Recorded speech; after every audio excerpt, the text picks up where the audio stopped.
Muy buenas tardes, tengan todos ustedes, bienvenidos a este julio, 1 de julio del 2019.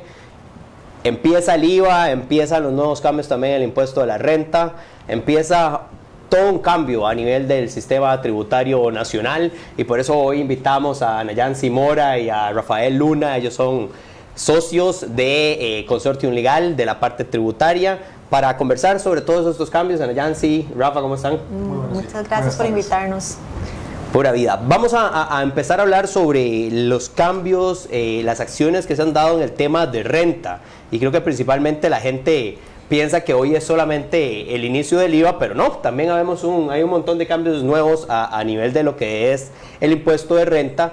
Y bueno, para eso tenemos a estos expertos tributarios. ¿Cuáles son esos principales cambios que hay dentro de la ley a partir del día de hoy? Y principalmente tomando en cuenta la influencia que da la OECD en esta nueva legislación. Sí, primero que todo habría que contextualizar el tema de la reforma diciendo primeramente que es una reforma que en la parte estructural, no en los detalles, pero en la parte estructural llevamos casi 20 años tratando de aprobarse. De hecho, la primera propuesta de reforma que tiene perfiles similares a la que actualmente tenemos, fue presentada inclusive desde la administración Rodríguez Echeverría, y a través de después de esa administración se han venido presentando una serie de proyectos que a la postre han venido declarándose inconstitucionales por la Sala Cuarta, sobre todo por temas procedimentales. Tal vez también habría que aclarar algo que se ha suscitado mucha duda, y es con respecto a la renta universal y a la renta global, y es que existen personas que piensan que con esta modificación se van a cobrar impuestos por las rentas obtenidas fuera de Costa Rica, y ahí vale la pena aclarar de que se sigue manteniendo el mismo sistema de territorialidad que hemos tenido toda la vida en la parte de renta. Otro aspecto muy importante se refiere y de los cambios, es que se ha pretendido dotar de progresividad a esta reforma fiscal, y esa progresividad se ha entendido sobre todo en los cambios a las tarifas que van a pagar diferentes entidades o personas. Por ejemplo, en el caso de los asalariados, hasta la fecha lo que se pagaba era una retención máxima del 15%, mientras que los profesionales liberales tenían que llegar hasta el 25% de su renta neta. Y ahora mismo, con la modificación, lo que se ha hecho es equiparar a ambos profesionales, unos liberales y otros bajo un contrato de subordinación laboral, de forma tal que los dos tienen un máximo de retención de hasta el 25%, es decir, los que antes estaban en el 15 ahora van a tener un tramo adicional que van a pagar al 20 y otro al 25, con lo cual evidentemente van a tener un impacto financiero en sus ingresos. También es importante señalar que dentro de la presión que ha ejercido la OCDE en los sistemas tributarios alrededor del mundo a través de sus recomendaciones, en Costa Rica se han hecho eco de prácticamente todas. Bueno, ya hemos visto cómo se está implementando el registro de accionistas, que eso es una cuestión que viene también recomendada por la OCDE, pero dentro de la ley se meten una serie de cambios importantes. Por ejemplo, se hablan ya de limitaciones de deducibilidad de gastos que sean pagados a entidades que sean consideradas como paraísos fiscales.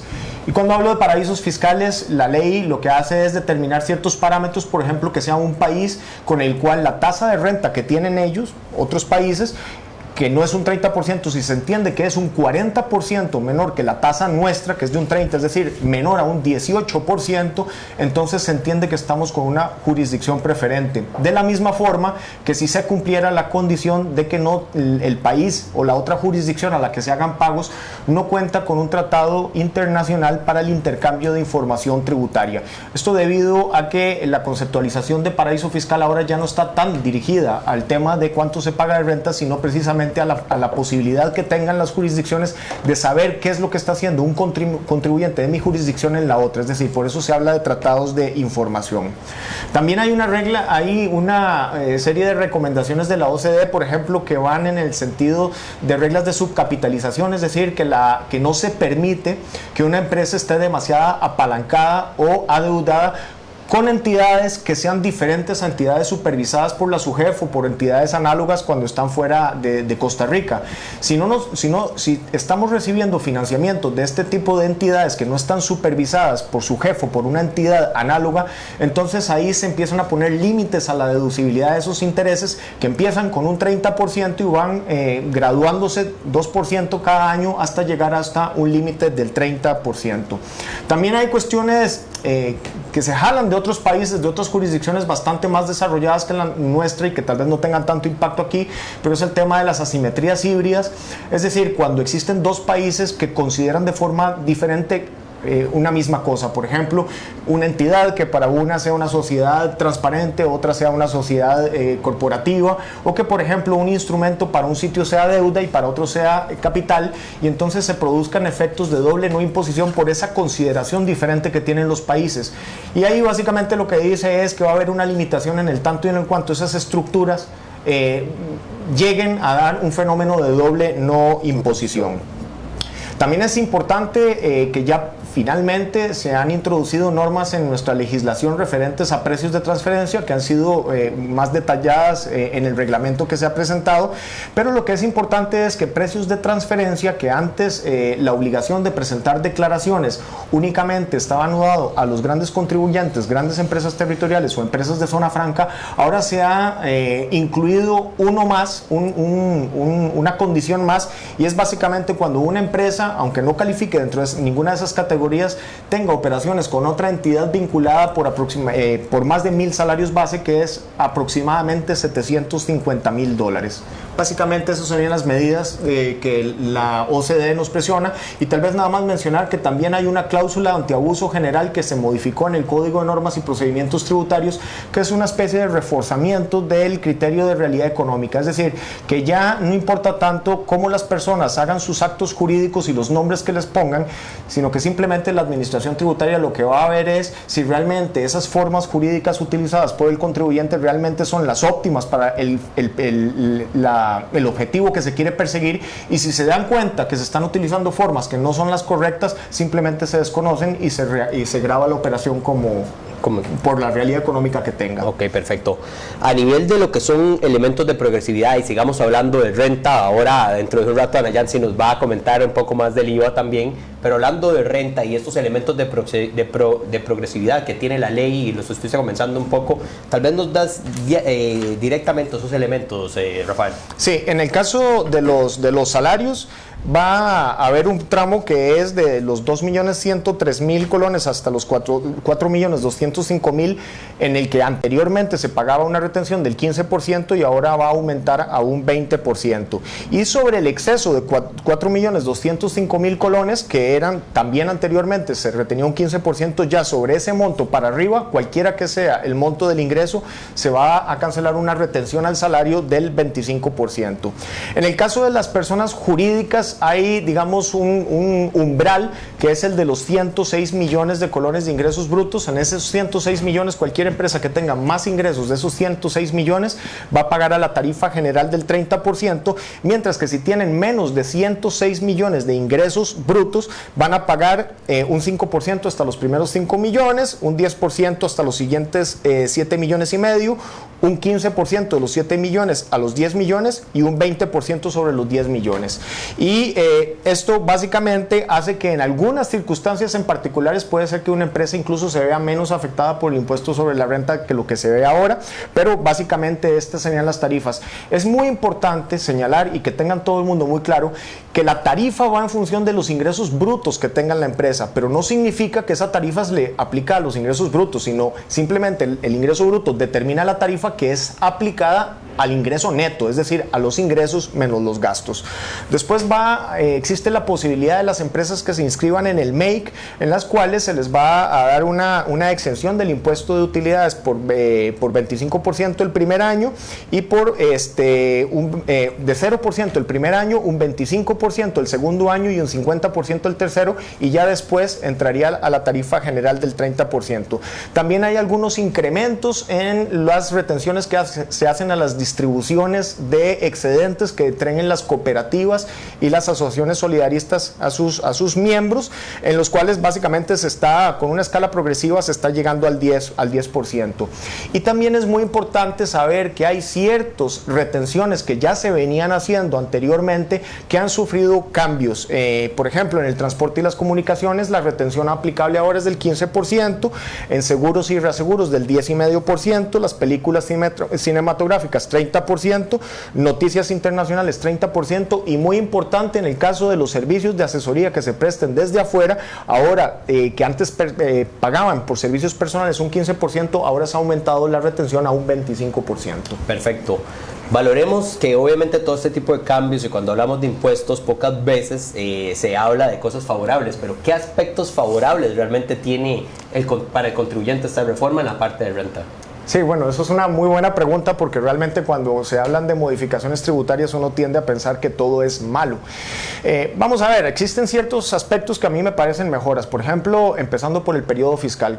Como ustedes saben, el periodo fiscal de Costa Rica es un periodo que a primera instancia suena extraño, porque se va a pagar del 1 de octubre al 30 de septiembre. ¿A qué relación tiene eso con el ciclo económico? Y realmente lo que pasa es que eso es un plazo fiscal heredado desde hace muchísimos años, que estaba en relación con las cosechas del café. Pero Costa Rica, obviamente, su economía actual ya no está relacionada con el café. Aparte de eso, todas las personas tienen una forma de pensar psicológicamente hablando en el que les es más natural pensar en años completos. Y una cosa muy importante, si digamos yo tengo un periodo fiscal ordinario al día de hoy y lo termino el 30 de septiembre, normalmente voy a pagar el impuesto de la renta 2 meses y medio después, es decir, por ahí del 15 de diciembre. Pero sucede que más allá de la estacionalidad que puedan tener algunos grupos de empresas, en diciembre es precisamente cuando hay que pagar los aguinaldos a los empleados, con lo cual el hecho de que ya no coincida con el pago de los aguinaldos, el impuesto sobre la renta, sino que se va a pagar en marzo, a mediados de marzo del siguiente año, hace que se presione menos el flujo de caja de las empresas, lo cual me parece un aspecto beneficioso. Un aspecto muy novedoso e importante es que anteriormente solamente a las empresas agrícolas e industriales les permitían aplicarse como gasto deducible las pérdidas de periodos anteriores.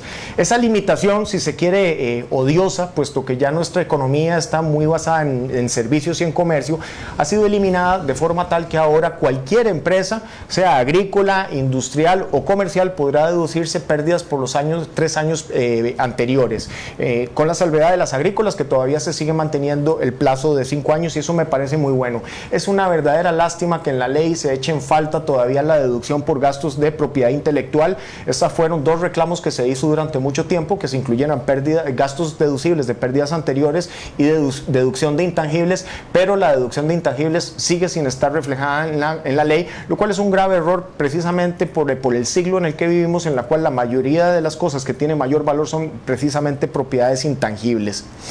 Y tal vez un último aspecto que podría considerarse beneficioso es que Costa Rica no tiene normas en su Código de Comercio que hable de reorganizaciones empresariales, es decir, lo contrario, por ejemplo, a lo que sucede con una fusión, más bien cuando se hace una escisión, cuando se separa en diferentes unidades de negocio una misma empresa sin que se vaya a terceros. Y bueno, ahora viene una regulación señalando que cuando se den ese tipo de reorganizaciones empresariales, dentro de las cuales se incluyen las escisiones, no se generarán ganancias de capital cuando se realicen, en el tanto y en el cuanto no se aumenten de forma artificial los valores de transacción. Bueno, algo positivo hay. Algo positivo hay. Eso es lo principal. Tal vez una última pregunta para después pasar a la parte del IVA. Rafa, hay muchos aspectos variados que trae la ley. La gente tal vez piensa que lo más importante es simplemente la parte del IVA, pero bueno, la renta también es bastante importante, llamativa, y además es algo lo que hemos vivido por muchos años. ¿Qué otros aspectos variados que vemos trae el cambio en la ley? Bueno, hay un aspecto fundamental y es la inclusión de una nueva cédula. Si bien se pretendía hacer el impuesto más global, como eso fue lo que siempre se dijo, al final realmente la ley que tenemos más bien la ha hecho más cedular. Se creó una nueva cédula que es el capítulo 11, que tiene sus reglas particulares de pago, de valoración e inclusive de tarifa y de momento de pago. ¿Qué es el capítulo 11? Simplemente se dice, mire, todo lo que una persona o una empresa tenga afectada, es decir, sea utilizada en la generación de su negocio, va a seguir pagando bajo las reglas ordinarias del título primero. Pero cuando se den casos en que las empresas o las personas tengan activos que no están afectados a una actividad lucrativa, se van a ir a esta nueva cédula. Esta nueva cédula tiene dos características principales. La primera es que tiene un pago del 15% sobre la utilidad o ganancia que se tenga, a diferencia del 30% de la escala progresiva que existe en el título primero.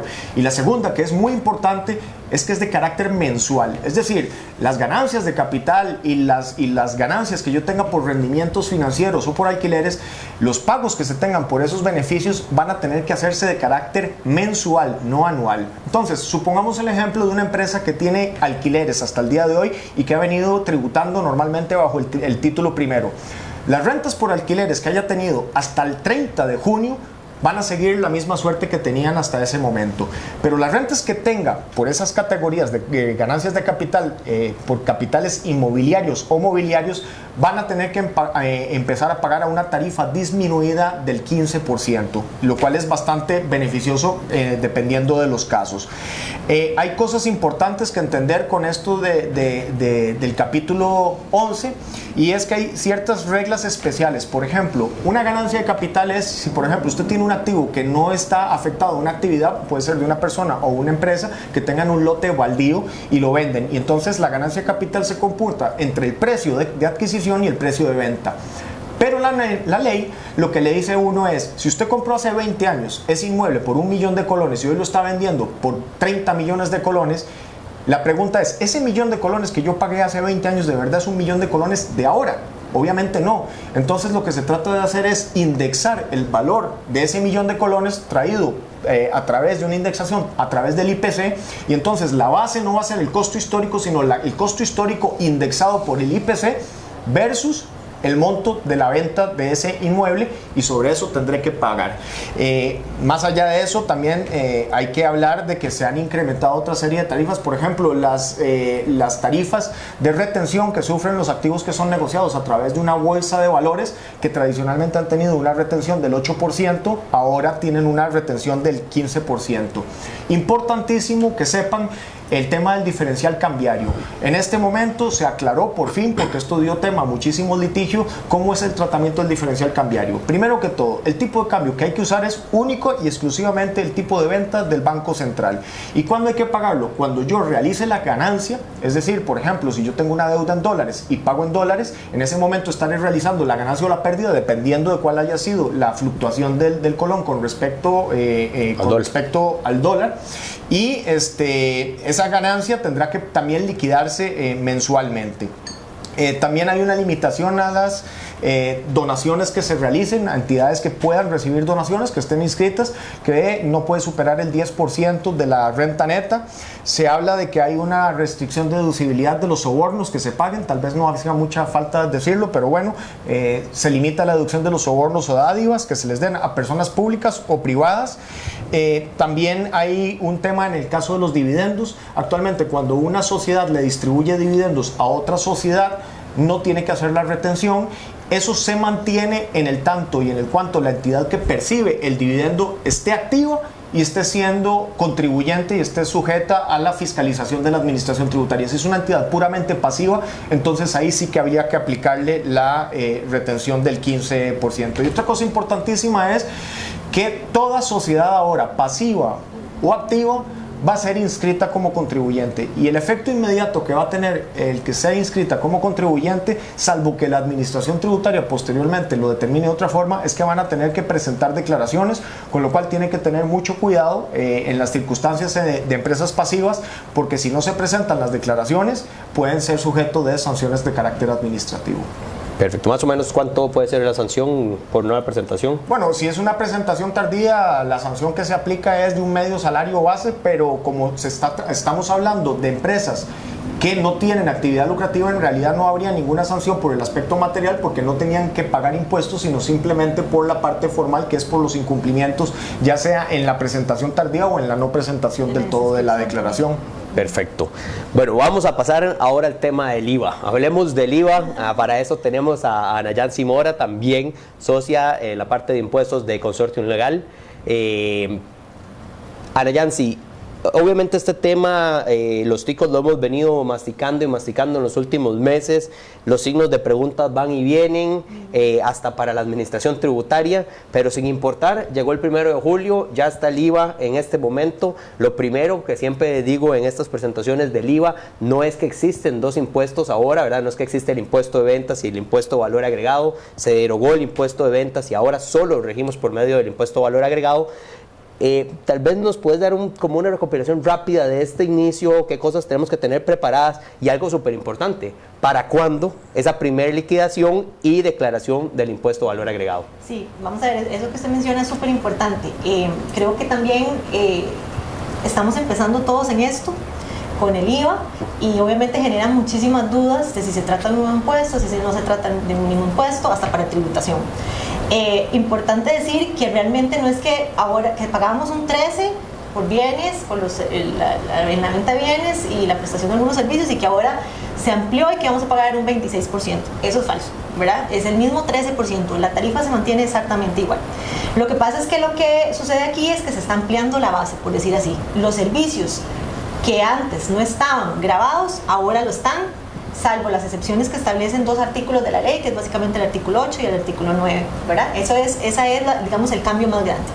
Podemos hablar de las tarifas diferenciadas y otras cosas, pero en general ese es realmente el cambio. El 13% se mantiene y la base imponible se amplía. Vamos a ver, básicamente es un impuesto mensual. Eso quiere decir que a partir de hoy, 1 de julio, empieza el hecho generador del mes de julio. ¿Y cuando tiempo tenemos para presentar la declaración? Pues básicamente los contribuyentes del IVA van a tener tiempo hasta el 15 de agosto de 2019. Creo que 15 de agosto cae domingo o sábado, entonces se computa para el siguiente día hábil, ¿verdad? Eso es importante. Los primeros en presentar, digamos, o estar grabados con el IVA, cuyos servicios no estaban grabados, hay el transitorio del reglamento de la ley del IVA permite que se liquide y se pague el impuesto hasta septiembre. Entonces eso es importante saber, ¿verdad? No es que digamos va a ser hasta el próximo mes, 15 de agosto, si se me pasó el plazo, tengo hasta septiembre para hacer ese pago. Eso es importante tenerlo en consideración. También es importante considerar lo que mencionaba Rafa, para el caso de renta es aplicable al IVA. ¿Qué pasa si no presento la declaración? Hay una sanción, es la sanción que está regulada en el Código de Normas y Procedimientos Tributarios, un 50% del salario base, y eso representa aproximadamente 223.000 colones por cada omisión mensual que suceda, ¿verdad? Eso es importante porque este impuesto es mensual, a diferencia, digamos, de renta, que hay temas, hay declaraciones que se presentan anualmente y otras que se presentan mensualmente. Y eso, digamos que eso es como lo que necesitamos saber al día de hoy. Es importante, yo diría, leerse la ley, leer el reglamento a la ley, ¿verdad? Tiene muchos transitorios, muchas letras pequeñas para entender quiénes son los que tenemos que declarar ahora. Es importante de que hay, digamos, sí se mantienen algunas exenciones y unas no sujeciones y tarifas reducidas. Entonces, digamos, una pregunta típica puede ser el caso de no sé, se me ocurre, por ejemplo, en los servicios de construcción o los incentivos turísticos que el primer año están exonerados, bueno, están no sujetos, tienen una tarifa del 0%. Tienen que presentar o tienen que presentar declaración. Eso es, digamos que esa es la pregunta del millón. En el caso de los exentos, digamos, que son los que están en el artículo 8 de la ley, en principio deberían de presentar su declaración. ¿Por qué? Porque el hecho generador en esos casos se da, lo que pasa es que hay una dispensa legal, igual tienen que presentar su declaración. En los casos de los no sujetos, en principio no, pero las tarifas diferenciadas del 0%, al ser una excepción, un gallo gallina, en principio deberían de presentar también esa declaración. Recordemos que además, en el caso, por ejemplo, de estas tarifas diferenciadas del 0%, en realidad esto va a regir a partir de códigos que se le va a dar en este caso en los proyectos de construcción, que la lista que va a dar el Colegio Federado de Ingenieros y Arquitectos para efectos de saber cuáles son a los proyectos que les aplica el primer año el 0%, y ese código tiene que estar establecido para efectos de la factura electrónica. Entonces pareciera que ser que sí se debería presentar, por ejemplo, en esos casos puntuales de tarifa reducida al 0%, una declaración. Esos son, digamos, la letra menuda que se tiene. Hay muchas resoluciones que se han publicado al día de hoy y muchos también reglamentos, el reglamento de facturación electrónica, que yo recomiendo que lo lean a conciencia y se estudien para efectos de saber dónde estamos, ¿verdad? Porque hay muchas letras menudas. Muchas letras menudas, sí. Lo que pasaba con el 15 de agosto, que el Día de la Madre cae jueves. Entonces, por esto es que... Claro, se corre, es jueves, es cierto. Es jueves, entonces se corre a viernes 16, pero mejor no esperarse. Sí, mejor no esperarse, ¿verdad? Bueno, ahora, para la primera, en casos, como digo, de primera vez, servicios grabados por primera vez, tiempo hasta septiembre. Tiempo hasta septiembre, según el transitorio. Según el transitorio reglamento. Perfecto. Estábamos hablando curiosamente de un tema que llama mucho la atención, y es qué resoluciones faltan, qué realmente no sabemos. Como dije al inicio, hay un signo de pregunta todavía muy grande en un montón de acciones que van a ir pasando. Eso va a ser un tema de educación financiera y tributaria para todos los costarricenses, pero ¿qué podríamos esperar y qué falta dentro de esas declaraciones para tomar en cuenta a la hora de liquidar y manejar el IVA en nuestras operaciones día a día? En realidad, tributación ha hecho su mejor esfuerzo para sacar un grupo de resoluciones y normativa para efectos de llegar hasta el 1 de julio lo más claros posible, en la medida de las posibilidades. Es una ley compleja, pero bueno, tributación ha hecho lo que ha podido. Pero siguen temas pendientes, digamos, el formulario, para que lo familiaricemos, ya está en la página de Hacienda, se puede ver. Yo recomiendo también que los que tenemos que declarar entren a la página de Hacienda, ahí está el tema del formulario, creo que ya está bien grande para que uno pueda, hay un video ejemplificativo de cómo se llena el formulario. Entonces, digamos, eso es algo importante ver, y lo van a incorporar ya en los sistemas de tributación para efectos de rellenado, pero digamos que una primera imagen y un primer acercamiento ya está en la página de Hacienda. ¿Qué queda, digamos, todavía pendiente? Bueno, está el famoso tema de los servicios digitales transfronterizos, ¿verdad? De cuál va a ser la lista que se le van a dar a los bancos para que a todos los usuarios de esos servicios se nos haga la retención. Cuáles van a ser esas plataformas a los cuales se les va a hacer la retención. Eso, digamos, no se ha dado. Creo que por ahí vi el viernes que Tributación estaba diciendo que todavía no tenía una fecha de cuándo se iba a entregar ese listado, y el transitorio lo que dispone es que a partir del momento de la entrega se tiene un mes para la implementación. Entonces, digamos que eso todavía está pendiente. Al día de hoy, si hacen el pago de Netflix, ¿verdad?, todavía no va a haber una retención en ese sentido. También está el tema de la resolución de base imponible y los créditos que se le van a aplicar para el impuesto que está recolectado a nivel de fábrica, mayoristas o aduanas. En principio todavía no hay resolución. Tributación lo que ha dicho es que se van a mantener las resoluciones que aplicaban para el impuesto sobre las ventas. Entonces ahí todavía ese tema está pendiente. También está el tema, las cartas abiertas, que antes se utilizaban mucho para aquellos contribuyentes cuyo crédito fiscal excedía el débito fiscal, ¿verdad?, y que tenían créditos muy grandes, que podían solicitar que se les hiciera una autorización para poder comprar sin el impuesto. Se eliminan, digamos, de manera general en la ley, en esta ley de fortalecimiento, pero se mantienen para, por ejemplo, los proveedores de la Caja Costarricense del Seguro Social o los casos de las municipalidades. Hay un transitorio específico que habla del tema de que se van a permitir esas cartas abiertas. Sin embargo, esa resolución todavía el día de hoy no ha sido publicada.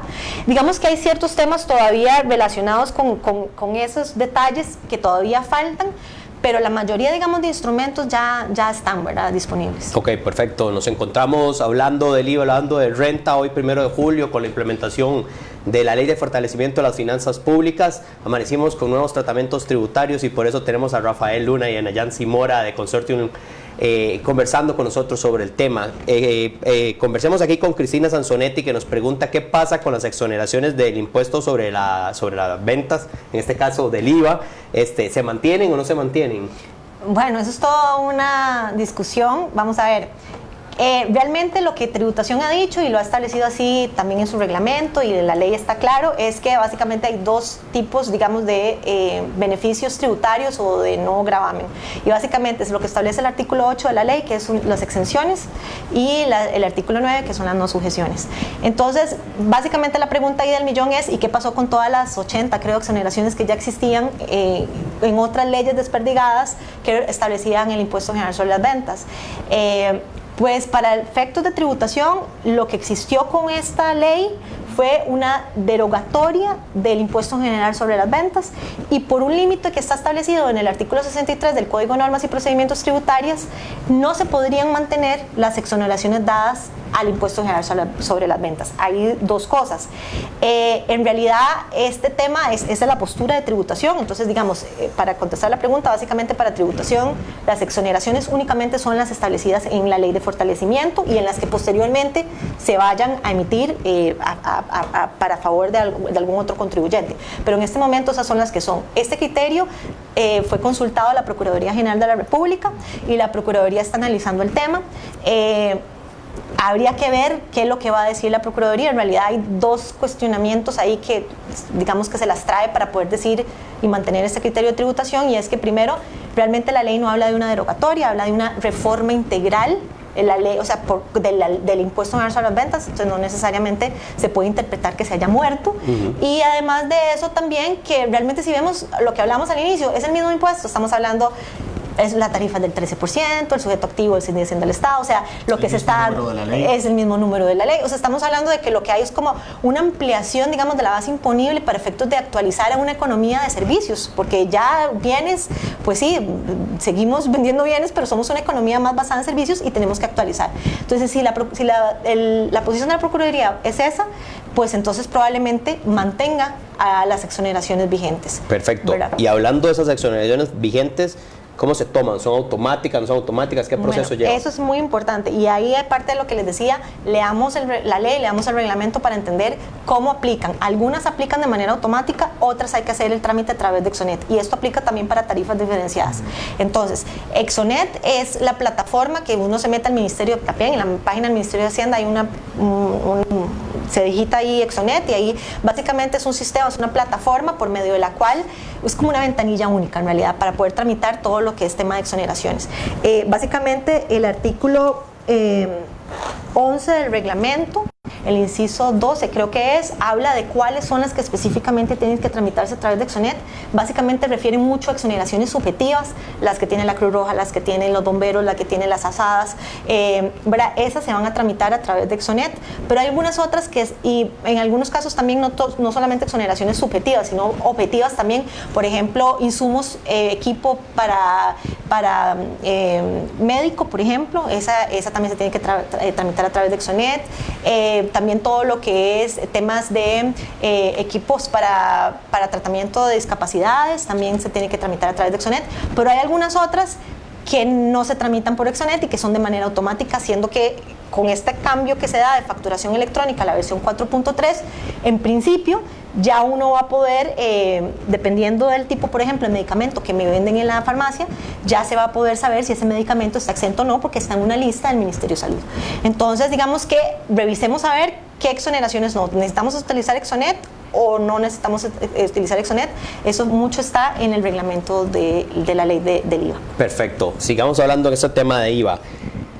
¿Quiénes están grabados y quiénes no están grabados a la hora de hacer comercio con el Estado? Bueno, y eso tiene mucha relación con la pregunta del tema de las exoneraciones. En principio, ¿quiénes no están sujetos al IVA en instituciones públicas? Bueno, porque hay dos categorías, digamos, están los exonerados, que por ejemplo la Cruz Roja, bomberos, asadas, juntas de desarrollo comunal y algunas otras, y otras que están no sujetos. Y básicamente los no sujetos que tengan relación con instituciones estatales, podemos hablar básicamente de que son dos, que son la Caja Costarricense del Seguro Social y las municipalidades. Ahí también hay toda una discusión jurídica en relación con la inmunidad fiscal, porque básicamente lo que establece el reglamento es que la ley de fortalecimiento elimina la inmunidad fiscal para el Estado y solo la mantiene para esas dos instituciones. Jurídicamente eso se las trae, ¿por qué? porque básicamente la inmunidad fiscal viene de un principio que es el principio de confusión, que es básicamente se confunde o en una misma persona el acreedor del impuesto y el deudor del impuesto. Entonces digamos que, por ejemplo, el Ministerio de Hacienda, y para eso sería el Poder Ejecutivo realmente, siendo el acreedor del impuesto, no podría ser a la vez el deudor. Entonces, si estamos hablando de que esto es así, todos los órganos y oficinas que pertenecen al Poder Ejecutivo, que es el acreedor del impuesto, técnicamente, jurídicamente hablando, no podrían ser también obligados a pagar ese impuesto. Entonces digamos que eso es todo un tema porque digamos en la ley solamente están estas dos instituciones, pero yo creo que también no podemos ser tan cerrados y solamente ver lo que dice el artículo 9 de la ley, no sujeciones, sino que también que tenemos que ver cuál es el hecho generador de este impuesto. El hecho generador del impuesto es básicamente que exista un ánimo mercantil de venta o prestación de servicios. Técnicamente, una institución que pertenece al Poder Ejecutivo o muchas otras que lo que tienen son potestades públicas, no tienen un ánimo mercantil. Entonces decir que básicamente los servicios que ellos prestan o están gravados con el impuesto al IVA, pues también podría considerarse técnicamente, jurídicamente digamos, no correcto. Pero en todo caso, esto va a ser un tema que lo va a definir la Procuraduría, ¿verdad? Con todo el tema de exenciones y todo, y en los próximos días, ¿verdad? Sí, lo cual no deja de ser además un tema contradictorio, porque sí que es cierto que las instituciones del Estado están claramente exoneradas del impuesto sobre la renta, entonces no se termina de entender muy bien por qué están grabadas a efecto del impuesto de valor agregado, pero no lo están al impuesto de la renta, pero bueno, así es como... Evidentemente que la idea es dar transparencia y dar trazabilidad y todo el tema, pero digamos que evidentemente, por lo menos desde el punto de vista de discusión jurídica, de análisis jurídico académico, es algo interesante de entender, pero para efectos prácticos los que están no sujetos en este momento es la caja y las municipalidades. ¿Qué le dirías, Anayan, si hoy, 1 de julio, empezando todo el tema fiscal nuevo, por decirlo de alguna forma, a la gente que está con tantos signos de pregunta, con tanta preocupación, ¿qué deberían de prepararse? Ya, yo digo que no se asusten, ¿verdad? Lo peor que puede pasar es asustarse. Yo creo que ya pasó el 1 de julio y estamos vivos. Entonces yo creo que aquí en adelante es informarse, métanse a la página de Hacienda. Hacienda está publicando siempre información importante y digamos ser curiosos en todo lo que digamos cuestionarnos, ¿verdad? Digamos los temas, hay tarifas reducidas, medicamentos, salud, el tema de educación, que si aplica la tarifa del 13 o si la del 2 o si está exento, creo que es algo que estamos aprendiendo todos, incluso tributación. Entonces, si tienen alguna duda, hay diferentes mecanismos para poder estar seguros, entre ellos la consulta tributación, es la famosa consulta 119 del Código de Normas y Procedimientos Tributarios. Todos podemos preguntarle a tributación cómo debemos de aplicar este caso está grabado o no está grabado, e incluso en el reglamento se establece un mecanismo interesante, creo que es en el 27, el artículo 27 del reglamento de la ley, que habla de la posibilidad de cuando hay discrepancia entre quien me cobra el impuesto y quien lo paga, de poder hacer la consulta tributación.